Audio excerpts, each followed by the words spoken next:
Eh ben, ça tourne. Laurent, je suis très heureux de te recevoir dans ce podcast OVNI.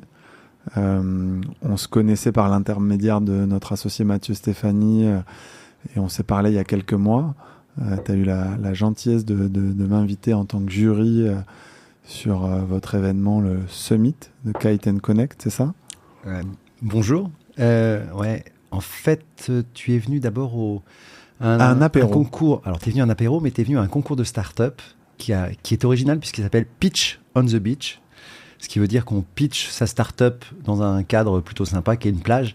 Et en l'occurrence, la première partie du pitch s'est fait à Station F, mais la finale s'est fait sur une plage au Maroc, à Darla. Magnifique. Et c'est comme ça qu'on a fait connaissance. Mais à ce moment-là, ça dure 4 jours. Il y a 300 entrepreneurs. Et donc, toi, tu es quand même pas mal pris.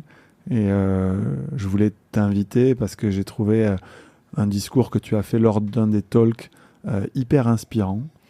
Et je me suis dit, ça vaut le coup que ce discours-là, et en tout cas les valeurs que véhicule Laurent, elles aillent plus loin et qu'on les relaie aussi sur le podcast OVNI, qui est le podcast de notre société de gestion, mais qui est là pour promouvoir l'entrepreneuriat sous toutes ses formes.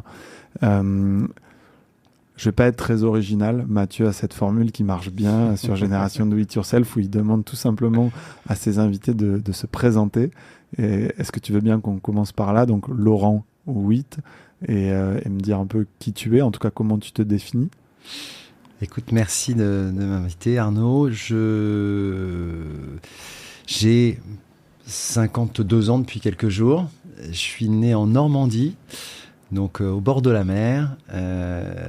Où ça, tu peux préciser? À Rouen. À Rouen, d'accord. Mais quand je dis au bord de mer, parce que j'ai grandi en fait sur les plages de Normandie, dans les clubs de voile. J'ai passé tous mes étés à Blonville-sur-Mer. D'accord. Que certains connaissent parce qu'il y avait une boîte de nuit connue d'ailleurs. Après, j'ai eu la chance de partir vivre à l'île de la Réunion. Donc j'ai continué. Après une école d'ingénieur, dans les télécoms, je suis parti vivre là-bas et ça fait à peu près maintenant 25 ans que je vis à Paris. Je suis marié, j'ai 3 enfants.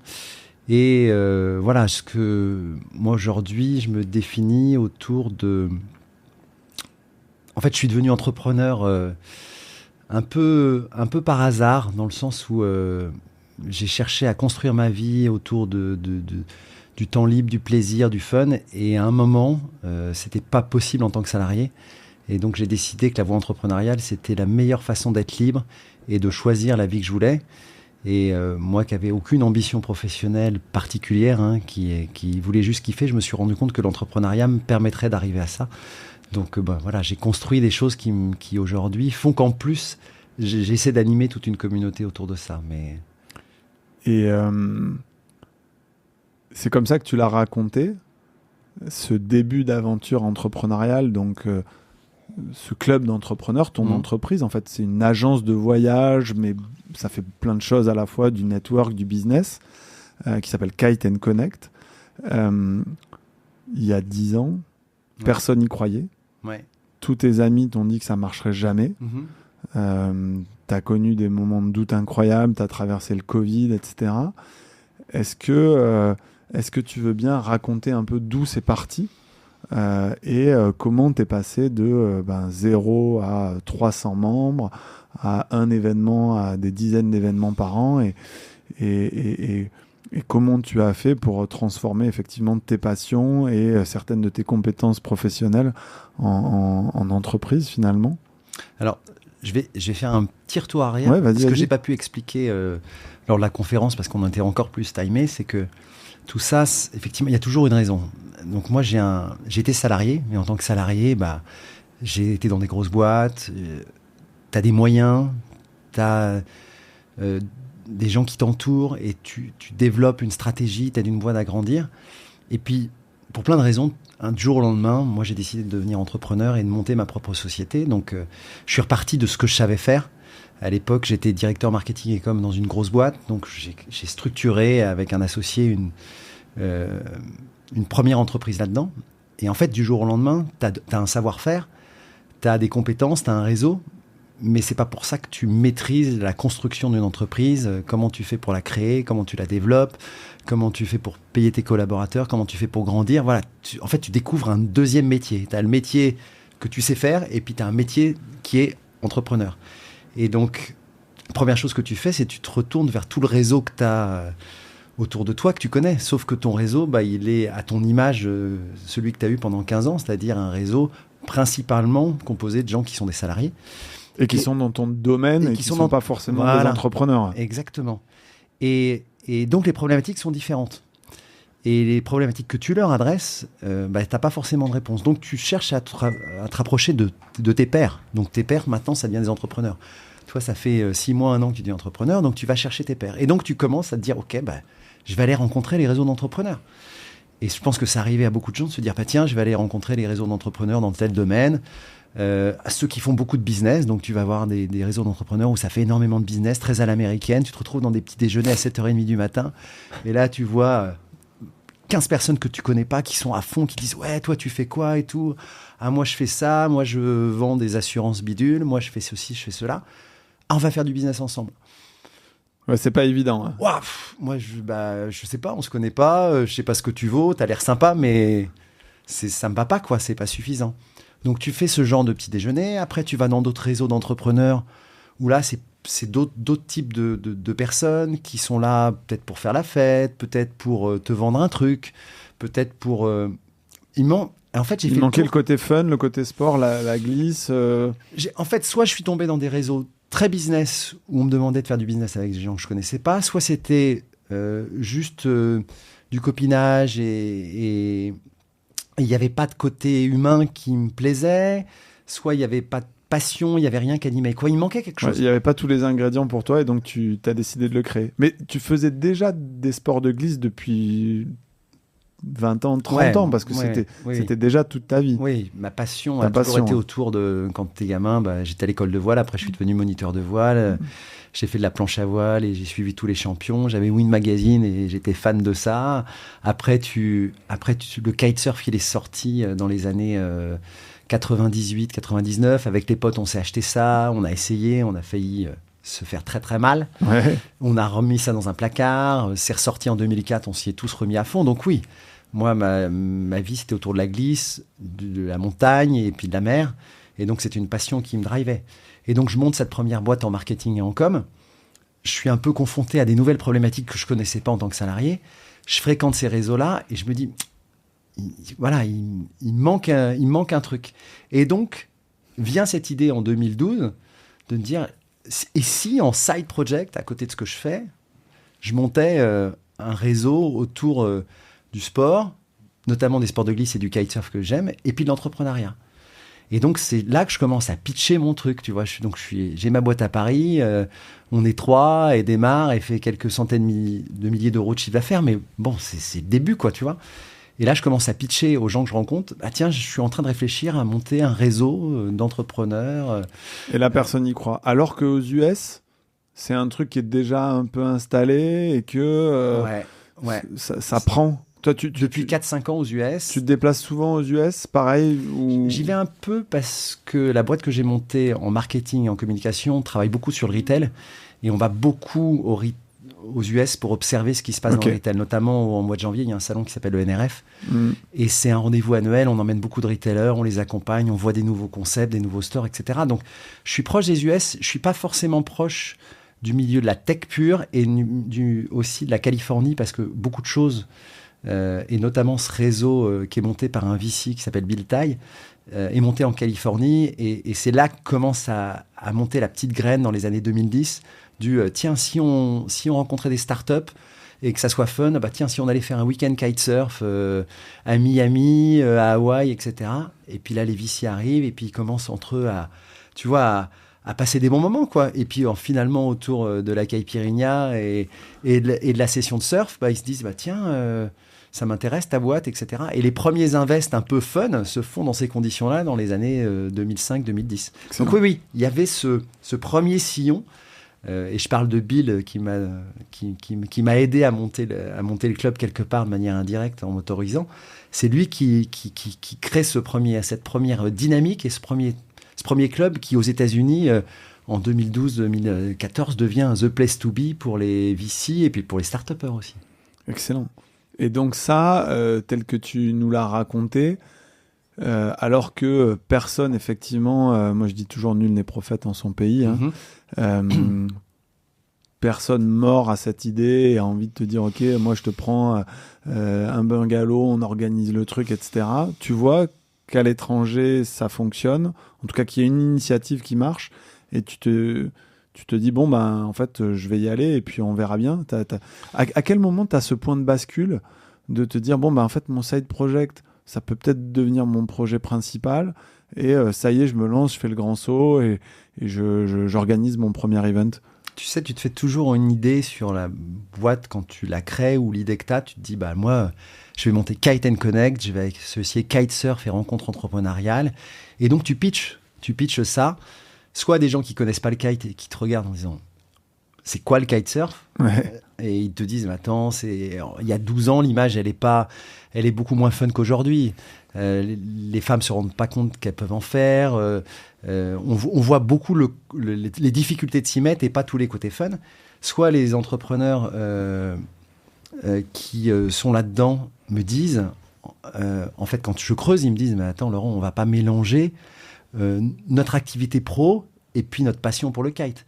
Donc là, soit les gens connaissent pas le kite, soit ceux qui connaissent, qui sont entrepreneurs, me disent ah non, mais jamais on mélangera pro et perso, quoi. Jamais. Oublie. Tu sais, ça me fait penser à cette table ronde. Je retrouverai le lien d'un entrepreneur au Web Today à Nantes, je connais, qui raconte qu'il s'est fighté avec ses investisseurs, notamment parce qu'il allait kiter.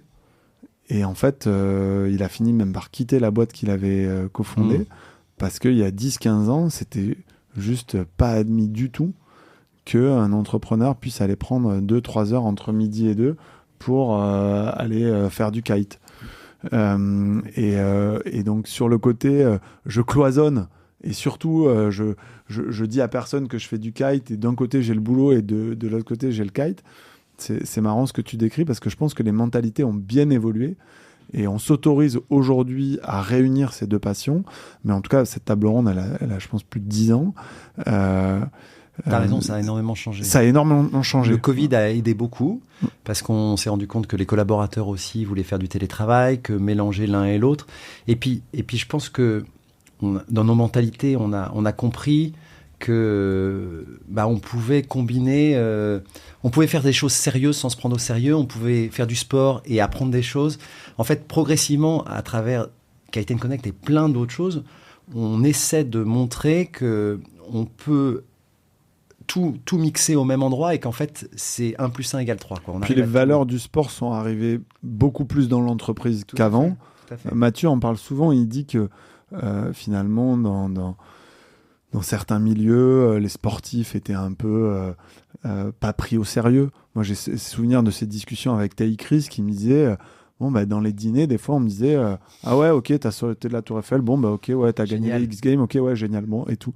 Et en fait. Et alors, tu fais quoi dans la vie ? Voilà, tu fais quoi dans la vie ? Alors que gagner 75 compétitions, être le premier à sortir un double backflip en roller, c'est du boulot, quoi. Et je crois que la Tour Eiffel, c'était 1 million d'euros de levée. Et en fait. Là, maintenant qu'il a une boîte avec laquelle il a levé 20 millions, etc., il a la double casquette sportif, entrepreneur qui s'est... Et donc, je pense que le regard sur lui a changé, mais ça aurait changé parce que la société a évolué en ce sens et de plus en plus d'entreprises cherchent à communiquer via des sportifs. Enfin, voilà, c'est devenu un peu plus, on va dire, cohérent, ou en tout cas, les marques même cherchent à s'associer à des sportifs, hein. Je vais te répondre à ta question juste après. Donc, du coup, quand il y a 2 aspects. J'ai poussé ce message-là.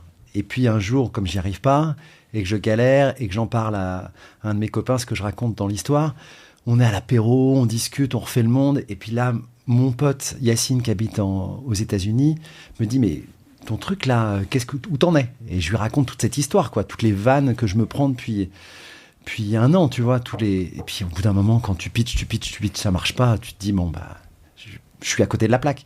Et lui me connecte, parce qu'il a rencontré ce Bill, là, qui a monté le club aux États-Unis, et me dit, mais je le connais, j'ai été à un événement, ça cartonne, vas-y, appelle-le. J'appelle ce Bill que je ne connais ni d'Ève ni d'Adam, qui me dit, hé Laurent, ouais, ce que tu veux faire, nous on le fait aux États-Unis, ça marche plutôt bien, donc vas-y.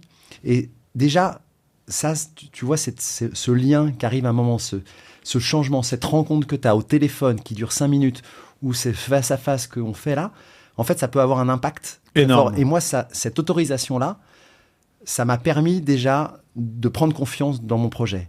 Et puis après, il m'a expliqué que ce qui fonctionnait dans ce projet-là, c'est pas le kite, c'est pas les rencontres business, c'est le lien qui était créé entre les gens. C'est le fait qu'il y avait une émotion qui se créait autour du sport, il y avait quelque chose d'incroyable qui se créait quand on pratiquait ensemble, quand on transpirait ensemble, et qu'après tout ça, ça créait une intimité, une authenticité qui après permettait aux gens de parler de pro et de perso, et donc de fil en aiguille, d'avoir envie de bosser ensemble, d'avoir envie d'échanger, d'avoir envie d'investir, d'avoir envie de...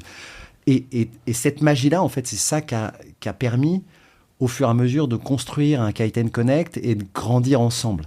Et après, tu as des étapes qui font que les gens viennent, commencent à comprendre, tu signes ton premier client, et puis le bouche à oreille t'aide aussi, parce que humainement, on est comme ça, on fonctionne, on a besoin de preuves, on a besoin que d'autres nous expliquent qu'eux, ils y ont été, que ça a marché.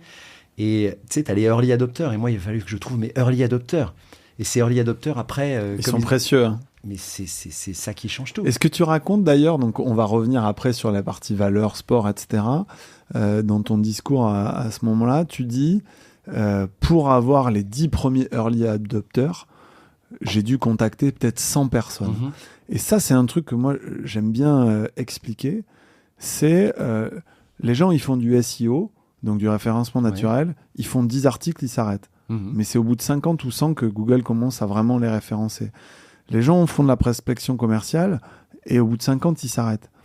Et en fait, je pense que ce que tu as eu à ce moment-là, c'est le courage et la ténacité de te dire, d'une part, je m'engage, c'est-à-dire que je réserve des logements, etc. Je fixe une date. Moi, je dis toujours qu'à partir du moment où la date est fixée, tu dois t'organiser. C'est comme, tu as une opportunité, tu dis oui, on sait faire ça, et puis après, tu t'organises. Et donc, en 2015, à ça ? Non, 2012, 2013 non, je décide en 2004, t'as raison. 2012, je lance l'idée. Je mets 2 ans pour me dire, OK, j'y vais. Toutes ces autorisations sont là dans ma tête. Et je réserve un lieu pour mai 2015, où là, je réserve 20 pioles au milieu de nulle part, sur un spot de kite, mais quand même 20 pioles au milieu de nulle part. Quoi. Ouais. Et donc, c'est quoi le prix là, de 20 pioles Là, je mets quelques milliers d'euros. 15 000 euros. 15 000 euros. Tu es dans le monde de l'hôtellerie, le monde de l'événementiel. Quand tu veux apporter une expérience qui est la meilleure, moi, dès le début, je me suis dit, il faut que je privatise des lieux. Okay. Et donc, pour privatiser un lieu, tu as un coût de privatisation parce que, quoi qu'il arrive, que tu es rempli ou pas, faut que tu réserves toutes les chambres. Et donc, en fonction du lieu, ça peut te coûter 15 000, comme 150 000, comme 1,5 million, tu vois. Bien sûr. Mais là, je suis petit, c'est 15 000. Excellent. Donc, un petit pari, 15 000 euros. T'appelles 100 personnes et t'arrives à en avoir une dizaine et ça part de là. Ça part du premier que tu arrives à convaincre. Parce que le premier que tu arrives à convaincre, il veut pas se sentir seul. Donc, lui, finalement, va t'aider à en convaincre d'autres. Oui, il va en appeler d'autres. Et toi, une fois que tu en as convaincu un, c'est gagné. Dans ta tête, ton discours, il a aussi changé. Et moi, je sais qu'après l'événement, j'ai parlé à pas mal de personnes qui m'ont dit, effectivement, ce premier client, il a un impact décisif sur les décisions que tu prends. Et moi, quand j'ai démarré le projet, que j'ai réservé mes pioles, je me suis dit, de toute manière, j'ai des copains entrepreneurs, j'ai des copains qui font du kite, donc ça va être facile de les convaincre, j'en aurai au moins 10. Et non, en fait, le premier que j'ai trouvé, je ne le connaissais pas, ni d'Ève ni d'Adam. J'ai été le chercher, j'ai fait du porte-à-porte. Hein. J'ai appelé des copains en disant, vas-y, prends-moi tes 10 meilleurs clients, dans tes 10 meilleurs clients, qui pourrait t'intéresser ? Et j'y étais comme ça, rendez-vous, porte-à-porte, salut, comme un représentant commercial, quoi. Et donc, long story short, 10 ans après, Kite & Connect, qu'est-ce que c'est devenu ? Est-ce que tu peux nous partager quelques chiffres clés ? Est-ce que c'est le chiffre d'affaires ? Est-ce que c'est le nombre d'événements ? Est-ce que c'est le nombre de membres ? Sur quoi tu communiques aujourd'hui pour résumer un peu cette entreprise que vous avez Si j'étais montée ? américain, je communiquerais sur les chiffres. Et on peut communiquer sur les chiffres. C'est intéressant, mais ça ne parle pas toujours. Si tu prends l'ensemble du business qui est fait par les membres entre eux tous les ans et que tu ramènes ça sur 10 ans, en gros, ça fait 250 millions d'euros. Et de business qui a été généré à travers le club. Qui a été généré à travers le club. Donc ça, c'est un chiffre que les gens peuvent retenir. Ça veut dire qu'en interagissant, en s'inspirant, les gens ont envie de bosser ensemble, d'investir, de grandir, etc. Et c'est pas l'augmentation de leur chiffre d'affaires, c'est juste ce qu'ils ont généré entre eux. Après, quand tu regardes les chefs d'entreprise, et nous, on a des chefs d'entreprise tout petits, des gens qui ont des boîtes de 3 personnes, et puis des entrepreneurs qui ont 500, 1000 personnes et qui font 1 milliard de chiffre d'affaires. Donc en gros, on en a par exemple 3 qui font 1 milliard, et puis tu en as peut-être 3 qui font 500 000 euros, et puis tu as tous ceux du milieu. Et la grande masse, c'est j'ai 40 à 50 collaborateurs, je suis en province, je suis hyper spécialisé dans un métier, et puis je fais 10, 15, 20 millions d'euros. Mais l'ensemble de ces gens-là, aujourd'hui, ça représente en gros 5 à 6 milliards de chiffre d'affaires et 80 000, je crois, collaborateurs. Et moi, en fait, ce qui m'intéresse, c'est si j'ai de l'impact sur ces 400 chefs d'entreprise, que j'arrive à faire évoluer leur mindset, leur vision, qui sont mieux dans leur peau, qui sont plus heureux, qui prennent du temps pour s'inspirer, comprendre, etc. En fait, ça va infuser. Et ça va infuser aussi de manière indirecte auprès de leurs collaborateurs. Et moi, ma vision à travers l'expérience que je propose, parce que évidemment, on fait des rencontres business, évidemment, on fait du sport, mais l'idée, c'est quelque part de leur montrer qu'il y a d'autres options possibles, que ce qu'ils ont fait dans leur boîte, c'est sûrement super, mais qu'en fait, ils peuvent aller piquer telle idée-là, telle idée-là, telle idée-là, et que s'ils font tout ça, et ben en fait, ils vont se sortir plus grands et que leurs collaborateurs vont se sortir plus grands, etc. etc. Donc, petit à petit, tu as aussi développé finalement un côté un peu think tank, ou en tout cas, tu as des talks, tu fais réfléchir les gens. Je sais pas si on peut dire ça. Non, mais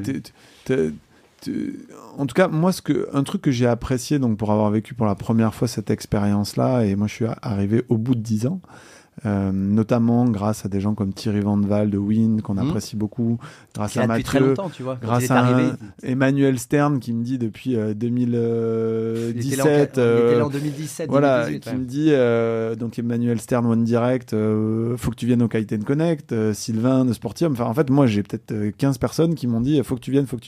Moi, au bout d'un moment tu écoutes, voilà, tu écoutes. T'imagines 7 ans pour te convaincre, 6 ans, 5 ans. Mais je te l'ai dit, en plus je crois que je t'ai appelé il y a 2-3 ans, je t'ai dit bon je vais venir, et puis après je prenais pas le temps parce que j'avais OVNI à mettre sur orbite. C'est intéressant. C'est pourquoi les chefs d'entreprise, au début chez Kiten Connect, je te coupe, mais non mais bien sûr. Au début chez Kiten Connect, je n'avais que des chefs d'entreprise qui venaient en me disant bon, c'est bon, maintenant ma boîte fonctionne, ça va bien, j'ai mis en place un directeur général, machin, j'ai du temps libre, je vais pouvoir venir kiter. Alors j'étais super content, mais en même temps j'étais hyper frustré parce que je savais que l'impact principal qu'on avait, c'était avant ça. Bien sûr. Pendant qu'ils sont en train de développer leur boîte pour les aider à être meilleurs, etc. Et ce mindset, tu vois, j'aimerais bien qu'on arrive à expliquer à travers les médias, à travers des podcasts, etc., que, en fait, le parcours d'entrepreneur, il faut sortir la tête du guidon dès le début. Oui, et qu'on a le droit de se l'autoriser avant de faire 1 million de chiffre d'affaires. Exactement. Ou 5 millions ou 10 millions. Exactement. Ou d'avoir un directeur général. Et accorde-toi une journée par semaine ou par mois ou 2 jours par trimestre ou 3 jours par trimestre ou 4 jours par an pour aller, si t'aimes le kite, viens chez Kiten Connect, si t'aimes autre chose, va ailleurs, mais pour trouver une communauté avec des gens qui sont pas du tout dans ton domaine, qui vont essayer de t'ouvrir l'esprit sur des choses que tu trouveras pas ailleurs. Et je suis sûr qu'il y a d'autres aussi Kiten Connect qui existent et qui permettent, si tu veux, d'amener à ça. Je pense que c'est naturellement en train de changer. Je pense qu'il y avait peut-être un côté aussi générationnel où quand tu vois, on parle beaucoup de Gen Z, etc., avec des collaborateurs, des chefs d'entreprise qui rentrent dans des boîtes, qui sont cadres, etc., mais qui ont aussi un autre rapport au travail. Et donc, je pense que c'est en train d'arriver. Super sur la description. Est-ce que juste pour rentrer un peu plus dans le vif du sujet de après ton business et ton activité, nous notre job c'est aussi de donner un peu les coulisses de ça. Finalement aujourd'hui donc tu as une équipe qui peut varier de 5 à 15 personnes, c'est ça, pour organiser plusieurs événements, donc des petits événements en France, à l'étranger, un gros événement annuel, des apéros mensuels, des dîners. Comment tu fais vivre cette communauté? Et c'est quoi ton business model finalement? C'était une grande question parce que pendant des années... T'en avais pas au début? J'en avais pas. J'arrivais pas à gagner de l'argent avec ce business model-là. Et je me suis posé beaucoup de questions, même d'arrêter à un moment. parce que quand tu te prends en plus la crise du Covid, que tu as rapatrié 35 personnes, que évidemment tu as fait partie de ceux qui ont financé ce rapatriement, et qu'en plus tes assurances te disent non mais la clause machin, elle dit attention, catastrophe naturelle, épidémie mondiale, etc. Évidemment ça couvre pas, monsieur. Alors là, bon, c'est toujours l'histoire. Ça, donc pour les gens qui n'ont pas l'anecdote, vous étiez à l'autre bout du monde. Vous étiez un groupe de combien de... On était 30 ou 35. Une trentaine de personnes sur un événement, sur un business camp. Et là, Covid, les frontières ferment. Et là, on sait début mars 2020 qu'il y a un sujet. On appelle l'ambassade, on appelle le ministère des Affaires étrangères. Tout le monde nous dit non, vous en faites pas. Si ça part en sucette, on vous appellera, on vous le dira. 2 jours avant de partir, oui, pas de problème. On part, on commence notre événement et au bout de 3 jours, on apprend par les médias que le lendemain, les frontières sont fermées et que voilà, que c'est le bordel. Et en fait, toi, tu es responsable de ce groupe parce que c'est toi qui les as amenés là. Ils t'ont fait confiance. Et donc, tu te dis, bon, on va trouver des avions, mais tu te rends compte rapidement que toutes les places d'avion ont été prises. C'est la première vague Covid. Donc, en fait, tous les messages que tu as de tes proches, parce que chef d'entreprise, famille, machin, etc., tous les messages que tu as, c'est on va tous mourir, c'est la fin du monde, faut rentrer vite, etc. Tu as un groupe qui veut se dealer rapidement, qui veut se dispatcher chacun, parce que chacun se dit, je vais trouver ma solution pour rentrer. Donc, toi, il faut que tu gardes ton groupe homogène. Il faut que tu arrives à trouver une solution, que tout le monde l'accepte et que tout le monde puisse y contribuer. Et là, c'est bon. L'histoire est. Je vais essayer de faire long story short. Il se trouve que dans le réseau, dans mes équipes, il y a quelqu'un qui connaît quelqu'un qui affrète des avions parce qu'il faut avoir le contact. Donc il y a quelqu'un dans mon équipe qui connaît ce contact-là. On l'appelle, on essaie de trouver une solution, on monte la solution. Après, faut dès le début financer ce truc-là. Il nous faut 100 000 euros. Il faut mettre 100 000 euros virés dans 2 heures. Waouh! Tu te rends compte que moi, avec mes 50 000 euros ou mes 100 000 euros de chiffre d'affaires annuel, je ne peux pas le faire. Donc, on trouve parmi les participants quelqu'un qui dit moi, j'y vais. Je fais confiance, je fais confiance, j'avance ça. Et qui, en 2 heures, est capable de faire le virement. Et après, il se trouve que dans mon réseau, j'ai quelqu'un qui connaît au ministère des Affaires étrangères la bonne personne. Parce que si tu n'as pas d'autorisation de vol, tu ne voles pas non plus. Et donc, il faut l'autorisation de vol, etc. Donc, on négocie avec l'ambassadeur, etc. 3 choses qui paraissent un peu basiques, mais en temps... parce qu'on était vraiment en temps de guerre à ce moment-là, et ben en 2 jours, on arrive à rapatrier tout le monde. Et la force du réseau et du collectif. Ouais, la force du collectif, c'est incroyable. Et ces moments que vous vivez ensemble, c'est aussi... tu parlais du fait que quand les gens pratiquent une activité sportive, ça crée de la confiance, etc.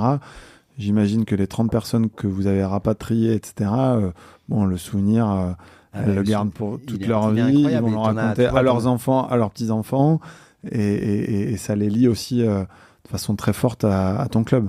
Ça lie de façon très forte, et tu vois, il y en avait peut-être une vingtaine qui étaient à l'événement où tu étais, et certains sont liés effectivement pour la vie grâce à ce qu'ils ont vécu, quoi. Et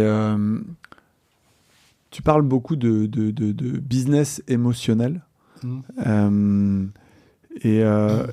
et c'est vrai que moi, ce que j'ai ressenti, le fait de, comme tu dis, sortir la tête du guidon, moi, pour partager l'anecdote, je vis au bord de mer quand je suis pas à Paris.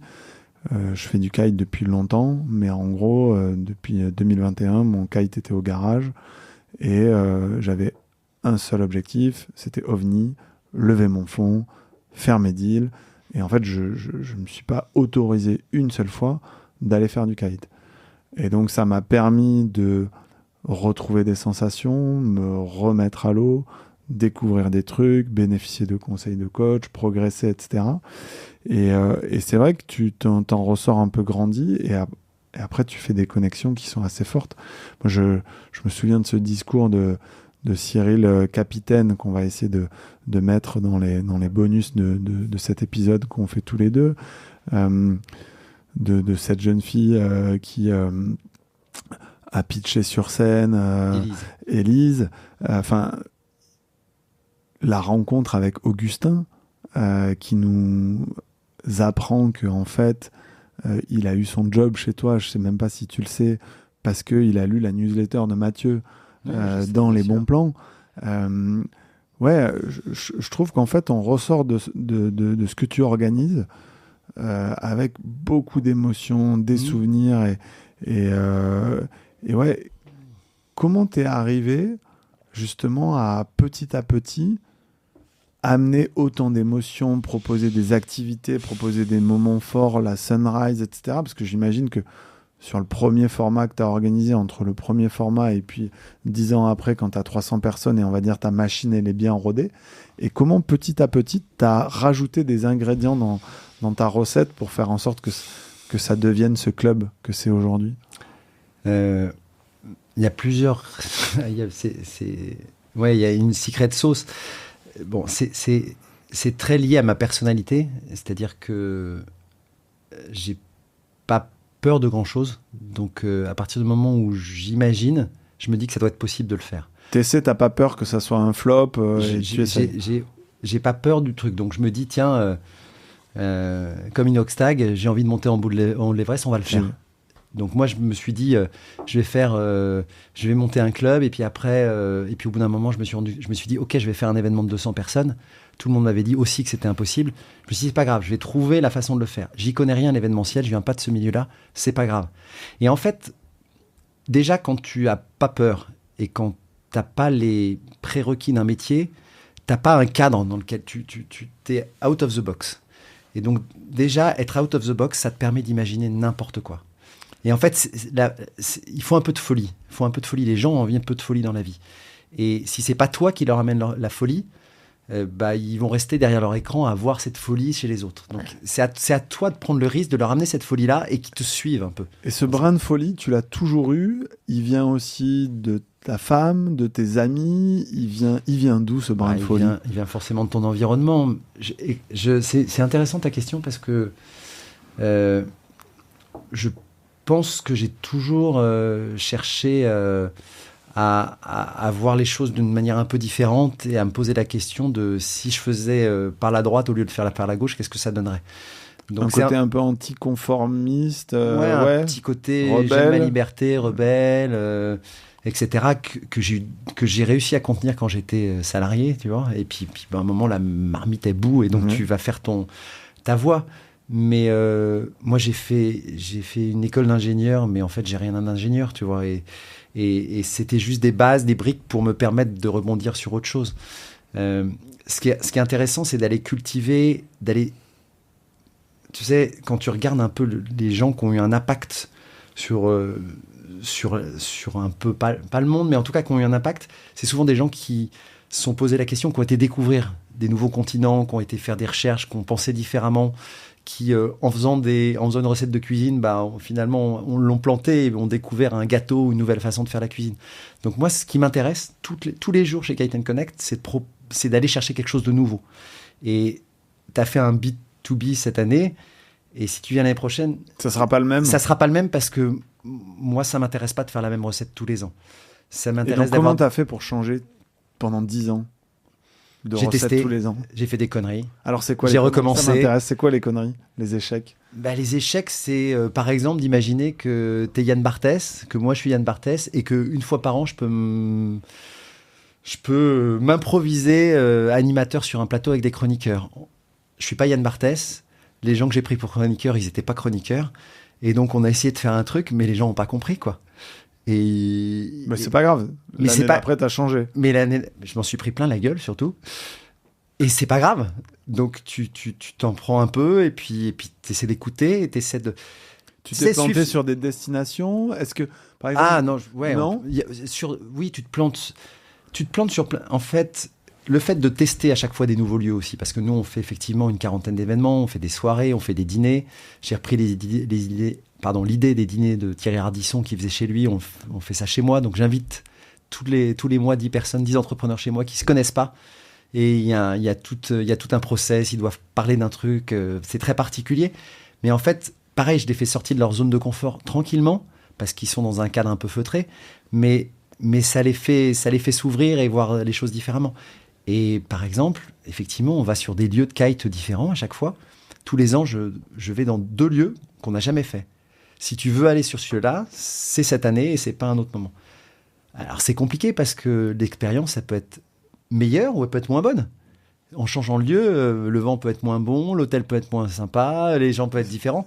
Mais c'est pas grave. Est-ce que ce qui change pas, c'est l'ADN, la culture, l'âme Bien que sûr. tu as mis en place? Les valeurs, l'ADN, Et j'allais te dire, est-ce que l'authenticité. dans tes erreurs, il y a eu des erreurs de casting?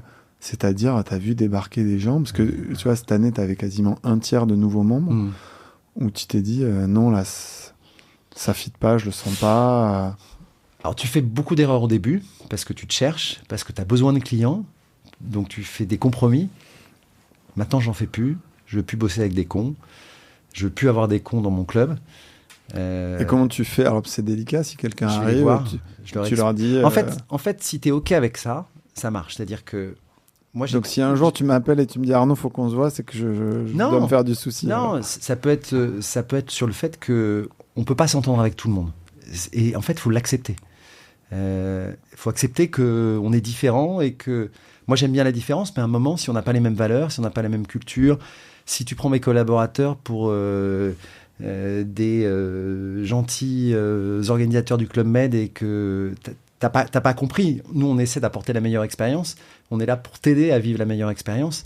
Mais on n'est pas là pour être le groom qui, tu vois, va le... Ouais, compris. Il y a quelqu'un qui m'a dit l'autre jour, mais est-ce que t'es chef de village au Club Med? Non, je suis pas chef de village au Club Med.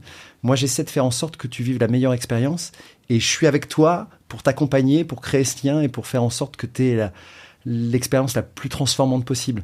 Mais j'ai pas acheté un club, je suis pas l'animateur en chef en train de... Et comme ça n'existe pas, c'est dur parce que les gens n'ont pas de référence. Donc, tu avances. Dans les 10 ans, ce qui était compliqué, c'est d'avancer un peu sans savoir où tu allais. Parce qu'en fait, on crée notre propre chemin. On n'a pas vraiment, comme dans plein d'autres métiers, un référent sur lequel on se dit... Tu peux te dire, bon, eux, ils ont fait comme ça. Donc, en fait, on avance. On a des valeurs. On a la passion. On sait que l'authenticité, ça marche. On sait que c'est quoi les valeurs, si tu devais les résumer? Les valeurs, l'ADN? L'ADN, c'est essayer de réunir des gens qui ont un certain nombre de valeurs, donc l'humanisme, la bienveillance, l'écoute. J'aime bien parler de l'ego parce que souvent c'est quelque chose qui est bien, mais... Qui en ont ou qui en ont pas alors?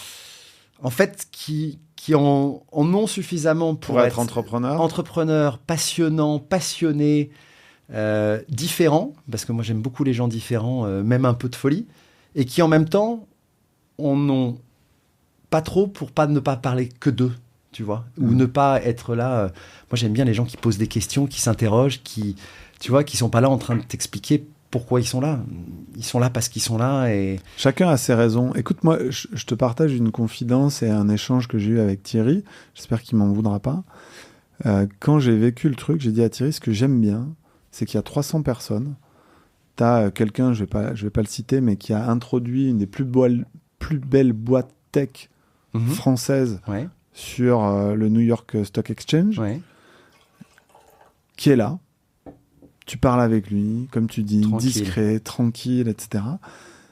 Et en fait, dans d'autres environnements, ce mec-là, c'est une star, il est intouchable, etc. Et en fait, ce que j'ai aimé, et je l'ai dit à Thierry, je lui ai dit, ce que j'apprécie beaucoup, c'est qu'en fait, il n'y a pas de star. C'est-à-dire que dans les 300, tout le monde est plutôt, comme tu dis, dans ce climat un peu d'écoute, de découverte de l'autre, alors que dans d'autres clubs que tu décris bien, tu peux avoir ce phénomène-là, mais parce que souvent, c'est pas aussi, on va dire, large en termes de population. Moi, j'ai apprécié discuter avec des patrons de supermarchés, des capitaines d'industrie, une chirurgienne esthétique qui voulait trouver 1 million d'euros pour lancer sa clinique. Tout à fait.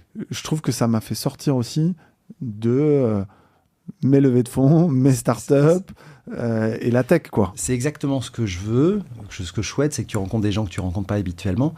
Et c'est vrai que quand je rencontre des personnes qui participent, je leur explique toujours que tout le monde est traité de la même manière. Que tes 2 collaborateurs, que tu fasses 500 000 euros ou que tu en aies 1000 et que tu fasses 1 milliard, tout le monde est entrepreneur et tout le monde est là pour apporter sa pierre à l'édifice, grandir, partager, etc. Donc effectivement, il n'y a pas de star. Et en fait, si directement dans ton ADN, tu l'expliques à tout le monde, naturellement, ça se passe bien, quoi. Et Les gens se sentent au-dessus quand on leur dit qu'ils sont au-dessus. Mais si on dit direct, bah voilà, ici, là, dans cet espace-temps là, bah toi, moi, Thierry, quel que soit notre background, quel que soit notre compte en banque, parce que il y a toujours une histoire de compte en banque, quel que soit ce qu'on a derrière, bah en fait, on est tous au même niveau. Et moi, je vais, avec mes équipes, faire en sorte que vous soyez tous au même niveau. Et il va se créer des trucs. Il va y avoir cette recette, vous allez avoir un menu et ensemble vous allez construire un truc et il va en ressortir quelque chose. Quoi, je sais pas, mais chacun va repartir avec quelque chose et qui va lui être de l'énergie pour certains, une idée pour l'autre. Certains vont repartir avec un mal-être. C'est dur, hein. Certains vont partir en se disant putain, mais je me plante en fait. Ça fait 10 ans, 15 ans, 5 ans, je me plante. Je suis pas dans la bonne direction. Je suis pas dans la bonne direction. Mais vaut mieux s'en apercevoir. Et donc tu as des gens qui repartent qui sont waouh. Mais c'est pas grave. Ce qui est important, c'est que il y ait un petit truc qui est fait qui repartent avec quelque chose de différent. Peut-être, je vois l'horloge qui tourne. On est tous les deux invités au gala Hop d'Annabelle Brouin ce soir. Et on va arriver en retard, on va se faire tirer les oreilles. Olivier, Annabelle, vous nous excusez. J'ai 2 petites questions. La première, c'est, tu vois, moi, j'ai hésité à venir aussi au début. Oui. Parce que je voyage très peu. L'impact écologique de nos voyages, il est là, il existe et on ne peut plus le nier. Il y a 15 ans, on pouvait le nier. Aujourd'hui, on en est tous conscients. Comment tu gères ce sujet-là et comment vous faites en sorte que votre activité a un impact, mais vous faites en sorte de le compenser, de sensibiliser les gens qui viennent sur ces événements-là aussi, et faire en sorte que cet impact soit le moins important possible. Oui, c'est un vrai sujet parce qu'en plus, il y a des convictions très fortes de certaines personnes. Il y a des personnes qui ne viennent plus chez Kite & Connect pour ces raisons-là, parce qu'ils ne veulent pas contribuer, si tu veux, à ces voyages. Bon, nous, sur les 40 événements qu'on fait, on en fait 35 en France et puis 4-5 à l'étranger. On le fait parce que moi, je suis convaincu que pour avoir une expérience forte, il faut sortir les gens de leur quotidien et qu'à un moment, pour sortir les gens de leur quotidien, tu es obligé de les emmener dans un endroit qui va les dépayser. C'est sûr que moi qui vis entre Paris et Sète, si tu me proposes d'aller à Gruissant ou à Leucate, ça va pas c'est pas le même dépaysement. Donc, en fait, pour que la recette prenne, on est obligé de le faire. Et donc, comme on sait qu'on est... Et plein de gens me challengent là-dessus, mais en fait, quand on prend sur tous les sujets, on se rend compte qu'au final, on est obligé de le faire. Donc, je peux pas t'expliquer parce que ça serait trop long, mais on est obligé. Et donc, du coup, il y a plusieurs façons de le faire. Bon, d'une part, en essayant de contribuer et de compenser. Donc, tu vois, on travaille avec des startups où une partie du chiffre d'affaires est là pour essayer de faire en sorte, je sais pas si dans ta chambre, tu as vu, tu avais un certificat sur un arbre. On plante des arbres, des choses comme ça. Voilà, on plante des arbres. Donc, je dirais qu'on fait quelque part, on fait le minimum syndical.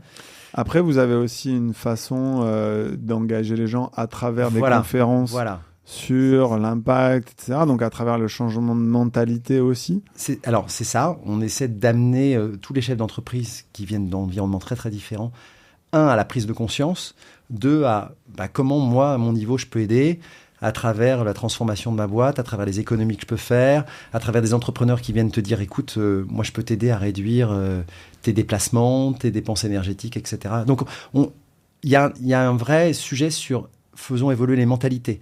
Et tout à l'heure, je te disais l'impact qu'on peut avoir sur 300-400 chefs d'entreprise. Après, c'est sur des boîtes qui font 80 000 collaborateurs. Et donc, à notre échelle, on essaie que ça soit pas un entre-soi de gens qui viennent, s'amuser et faire du kite, qui est souvent la caricature qu'on a. Hein, et ça peut être vu comme ça, et ok, ça peut être comme ça. Mais quand tu y as été, tu sais que c'est pas ça. Tu sais que c'est des gens concernés qui viennent là pour apprendre, s'inspirer, grandir, et qui reviennent avec tellement de choses dans leur tête que derrière, ils vont transformer leur boîte, ils vont avoir un impact. Et cet impact-là, on pense aujourd'hui qu'il est supérieur à l'autre impact dans l'autre sens, si tu veux, et que ça permet effectivement d'avoir au final un impact très positif. Écoute, en tout cas, moi, c'est pas du tout comme ça que je l'ai ressenti, et ça m'a rassuré sur ce point. Et comme tu dis, je trouve qu'il y a une balance et il y a un équilibre à trouver. Écoute, ce que je vais faire, moi, c'est qu'à la suite de cet épisode, je vais mettre 2-3 interviews que j'ai tournées sur place. Ok, un peu de business émotionnel. Alors. Avec des gens que que j'ai bien apprécié et qui m'ont permis de tester un matériel mobile. Donc, tu vois, on apprend tous les jours. Ce qu'on va faire, c'est qu'on va mettre le lien vers ce que vous faites, et puis peut-être, je sais pas, on va inviter les gens qui nous écoutent venez nous voir, à venir faire un apéro à Paris ou un événement en région. Qu'est-ce qu'on te souhaite pour les 10 prochaines années ? Alors, juste par rapport aux gens qui nous écoutent, on a 25% des entrepreneurs qui nous rejoignent qui font ni kite ni wing et qui apprennent avec nous. Donc, on a mis en place tous des process, etc. Donc, venez apprendre, vous allez voir, c'est fun, c'est accessible à tout le monde, petit, grand. C'est pas un sport de champion, c'est un sport comme la montagne qui est accessible à tout le monde si c'est bien encadré, organisé. La deuxième chose, c'est que la moitié de nos membres ne sont pas à Paris. Ils sont beaucoup à Lyon, à Marseille, à Nantes, à Bordeaux. La semaine prochaine, par exemple, on fait le Tour de France. Tu vois, t'as une belle parité aussi. T'as quoi, plus de 30% de femmes ? On a un peu plus de 30% de femmes entrepreneuses. Ce qui est rarement le cas dans les clubs business. Ouais. Bah, je sais pas si c'est rarement le cas, mais en tout cas, moi, je pense que la mixité, c'est hyper important. Et on travaille beaucoup dessus. Et donc, pour revenir à ta question, qu'est-ce qu'on souhaite pour les 10 années qui viennent ? Écoute... Que les entrepreneurs, quel que soit leurs âges, se mélangent, se côtoient, soient fiers de ce qu'ils font, et qu'à travers le sport, moi je suis convaincu il y a tout à gagner à mélanger nos vies pro et nos vies perso. C'est-à-dire que en fait, tout ça, maintenant, c'est extrêmement lié. Et vouloir tout cloisonner, ça n'a pas de sens. Tu sais, moi, à l'école, j'ai souvenir où on apprenait toutes les matières. Et puis, un jour, il y a un professeur qui m'a dit « Mais ce que tu apprends en géographie, ça va te servir en français, ça va te servir en histoire, etc. » Et ça a complètement changé ma perception de l'école. Et je me suis dit « Mais c'est ça, en fait. Essayer d'avoir cette vue globale. » Et à travers Kite & Connect, on essaie aussi à ce que les entrepreneurs aient cette vue globale et une idée qu'ils prennent là, qu'ils la ramènent chez eux et qu'ils soient meilleurs parents avec leurs enfants ou ce qu'ils apprennent en kite, ça leur serve dans leur boîte parce que tu as plein de comparatifs entre l'entrepreneuriat et le kitesurf. Donc voilà, en fait, nos vies, on peut les changer, les améliorer tous les jours. Et moi, ce qu'on va essayer de faire avec Kite & Connect, c'est continuer, tu vois, à essayer d'évangéliser et d'apporter à ces entrepreneurs un peu d'émotion, un peu de business émotionnel, et puis se faire plaisir, quoi, parce que nos boîtes, on essaie de rendre des clients heureux, des collaborateurs heureux, et il faut d'abord, avant tout, nous être heureux, sinon on ne peut pas y arriver, quoi.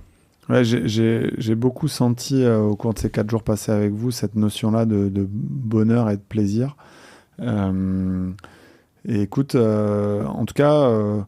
Voilà, moi je prends souvent quelques minutes à la fin des épisodes pour remercier nos invités, qui sont soit les souscripteurs de mes fonds, donc c'est des gens qui me confient de l'argent, qui sont des entrepreneurs que j'ai financés. Alors ça peut paraître paradoxal parce que tu te dis c'est moi qui t'ai donné l'argent, sauf que en fait ces entrepreneurs-là, ils sont bien sympas de te laisser une place dans leur aventure, qu'elle soit une réussite ou un échec, parce que tu partages une partie de leur vie et tu partages beaucoup de choses avec eux. Et donc voilà, moi j'ai passé un très beau moment. J'ai pas mal parlé avec certains membres de la foi de l'entrepreneur, d'avoir cette est-ce que c'est cette flamme intérieure que tu gardes et que tu maintiens. Et en fait, ce dont je me suis aperçu, c'est que l'entrepreneuriat, c'est un parcours qui est long, qui est difficile. Et en fait, je l'ai dit à Thierry, moi je me suis octroyé 2 rewards par rapport à la commercialisation du fonds OVNI et le lancement. J'ai fait 3 jours dans un festival de musique électronique parce que j'adore ça, et je suis venu passer 3 jours avec vous. Sympa. Et en fait, ces rewards-là, ils sont hyper importants parce que si t'as pas de reward, il y a tellement de souffrances, de labeur, de moments durs, comme tu les as décrits aussi dans l'entrepreneuriat, que c'est difficile de garder cette foi et cette énergie. Et donc moi, je suis revenu boosté avec des envies, des projets, des choses à faire. Et la preuve, une des premières choses que je t'ai fait, je t'ai dit, bon Laurent, on n'a pas pu beaucoup se poser ensemble, reviens un jeudi soir de 18h30 à 19h30, alors qu'on a commencé à 6h du matin, pour passer ce moment-là ensemble et que tu racontes un peu ce que tu as construit. Merci beaucoup d'être venu. On coupe là parce qu'on est attendu et on va se faire tirer les oreilles. Merci d'avoir pris le temps, Laurent. Et puis, à bientôt tout le monde. On sort un peu des sentiers battus, des épisodes que vous avez l'habitude d'entendre sur ce podcast OVNI. Donc, ça sera un bel hors-série et j'espère qu'il vous plaira. À bientôt. Salut tout le monde. Salut.